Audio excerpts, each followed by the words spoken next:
الفيديو ده معمول مخصوص اللي متاكل ميراثهم، سواء من خلانهم او من خالاتهم او من عمامهم او ميراثهم في ابوهم عن طريق اخواتهم.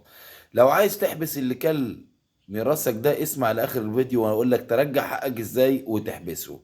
ان في مادة 49 من قانون الميراث بتقول لحضرتك ايه؟ ان بيتم حبس من امتنع عن تسليم ميراث لأحد الورثة، وذلك مدة لا تقل عن 6 أشهر، وغرامة لا تقل عن كام؟ عن 20,000 جنيه ولا تزيد عن 100,000 جنيه.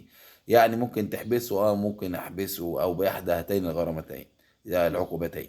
يعني بكل بساطة لو عايز تحبسه اتوكل على الله تعملها، وميراثك هيرجع لك تاني. ولو عايز تعرف اكتر عن مسألة الميراث او المسألة تعرف ترجع حقك ازاي فيها، خش اعمل اشتراك على القناة، وانا هعرفك تعمل كده ازاي في فيديو تفصيلي هينزل بإذن الله في خلال الاسبوع دهوت على القناة، موجود عند حضرتك.